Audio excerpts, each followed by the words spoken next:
নমস্কার, আমি অনুরাধা ফ্রম বারুইপুর। আজকের বছরের প্রথম দিন, সবাইকে অনেক অনেক অনেক হ্যাপি নিউ ইয়ার।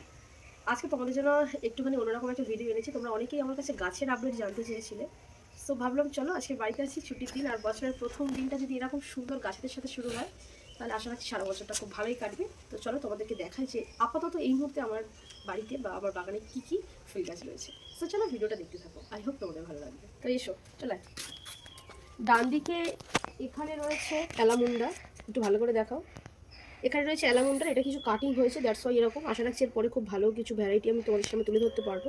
এখানটাতে হয় সাধারণত পার্পেল কালারের একটা ফুল, তার পাশে রয়েছে একটা সুন্দর বোগেনভেলিয়া সাদা কালার। সাদা কালার আমার নেওয়া হচ্ছে, একটু পিছনে চলে যাও, পিছনের দিকে যাও, হ্যাঁ আমাকে দেখা যাচ্ছে তো একদম। সাদা কালারের নেওয়া হচ্ছে কারণ আমার রাধা মাধবের সেবার জন্য। তো এখানে একটা সাদা কালারের বোগেনভেলিয়া আছে যেটাতে প্রচুর কুড়ি আছে, আর গাছের একটা মিক্স ফ্রুট খাইয়ে খাবার দিয়েছি এই মুহূর্তে কাটিং করে। তো একটু ফুল আসতে দেরি হবে, ফুল আসতে তোমার সাথে শেয়ার করবো।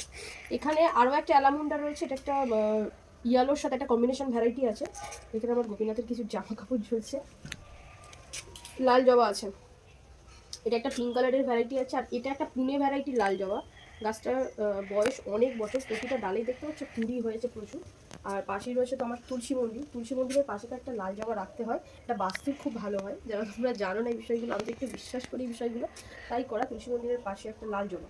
আর এখানটাতে রয়েছে একটা নাগচম্পা, এটা সাদা কালার। এখন নাগচম্পার কোনো ফুল হয় না, একটু পরের দিকে মার্চের দিকে এর কুড়ি আসে। তো এটার এখন হচ্ছে ঘুম পিরিয়ড চলছে, এতে প্রচুর সার দেওয়া রয়েছে, আশা রাখছি ভালো একটা ফিডব্যাক পাবো।